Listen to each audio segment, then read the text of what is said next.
वैसे तो दुनिया के अधिकतर देश आज की डेट में रशिया और यूक्रेन के बीच के युद्ध पर नजर बनाए बैठे हैं, लेकिन इसके साथ दुनिया के बाकी कॉन्फ्लिक्ट्स को लेकर भी परिस्थितियां लगातार बदल रही हैं।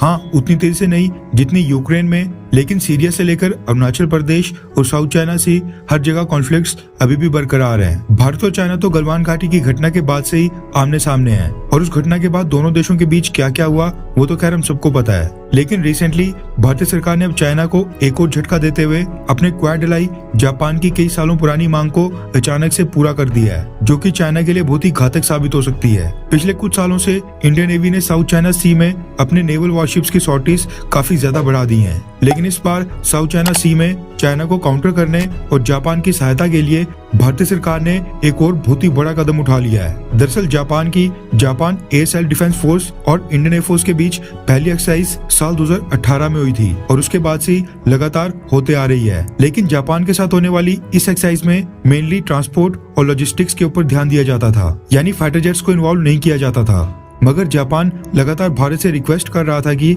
जापान के साथ होने वाली इस एयर एक्सरसाइज में भारत फाइटर जेट्स को भी इन्वॉल्व करे। जापान ये मांग इसलिए कर रहा था क्योंकि इंडियन एयरफोर्स की फ्लीट में कुछ ऐसे फाइटर जेट्स हैं जो चाइना के पास भी है। भारत और चाइना ने जो रशिया से फाइटर जेट्स परचेज किए हैं उनमें काफी सारी सिमिलैरिटीज हैं, कई मायनों में वो एक ही जैसे हैं। इसलिए जापान पिछले कई सालों से भारत से रिक्वेस्ट कर रहा था कि इंडियन एयरफोर्स अपने फाइटर जेट्स को भी जापान के साथ एयर एक्सरसाइजेज में यूज करे। और अब खबर निकल कर आ रही है कि अरुणाचल प्रदेश के तवांग में हुए क्लैशेस के बाद भारत अब जापान की ये मांग पूरी करने जा रहा है, यानी भारत और जापान की एयरफोर्स दोनों ही एक साथ अब से जो ड्रिल्स और एक्सरसाइजेस करेंगी उसमें भारत की तरफ से भारत के फाइटर जेट्स को भी इन्वॉल्व किया जाएगा। भारत ने जापान की ये मांग तो पूरी की है, लेकिन चाइना को भी इसके साथ साथ बहुत ही बड़ा झटका दे दिया है, क्योंकि भारत जापान के साथ होने वाली इस एयर एक्सरसाइज में एक खास फाइटर जेट को भेजने वाला है। दरअसल जापान बड़े लंबे समय से चाहता था कि उसके pilots Russian made fighter jets के साथ ड्रिल्स करें, डॉग फाइट्स करें, ताकि चाइना के साथ किसी भी कॉन्फ्लिक्ट में चाइनीज फाइटर जेट्स की कमजोरी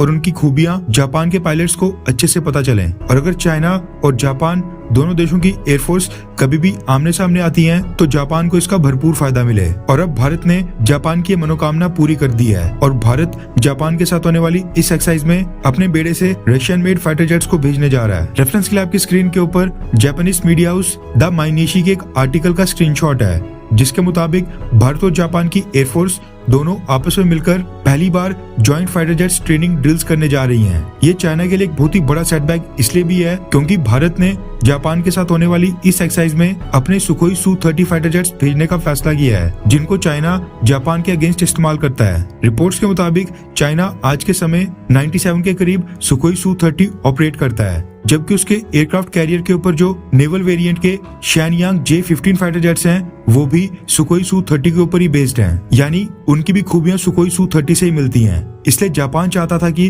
भारत इस एक्सरसाइज में सुखोई Su-30 फाइटर जेट्स को भेजे। खबर निकल कर आ रही है कि भारत की तरफ से 4 सुखोई Su-30 इस एक्सरसाइज के लिए 10 जनवरी को जापान पहुंच जाएंगे और ये एक्सरसाइज जापान में 11 दिन तक चलेगी। जापान की तरफ से इस एक्सरसाइज में F-2 और F-15 ईगल फाइटर जेट्स को भेजा जाएगा। कहा जा रहा है कि जापान के पायलट्स को भारत के सुखोई Su-30 फाइटर जेट से काफी कुछ सीखने को मिलेगा, जो एट द एंड चाइना के खिलाफ ही इस्तेमाल होगा। जापान की तरफ से ये एक्सरसाइज करवाने की डिमांड साल 2019 में 2+2 मीटिंग में रखी गई थी, लेकिन फिर उसके बाद कोविड लॉकडाउन आ गया और चाइना की बदौलत कोविड-19 पूरी दुनिया में फैल गया था। इसलिए एक्सरसाइज अब साल 2023 में जाकर हो रही है। खैर, आपको क्या लगता है कि क्या भारत ने जापान के साथ होने वाली एक्सरसाइज में सुखोई फाइटर जेट्स को भेजकर सही किया, हाँ या फिर ना? नीचे कमेंट करके अपनी राय जरूर बताएं।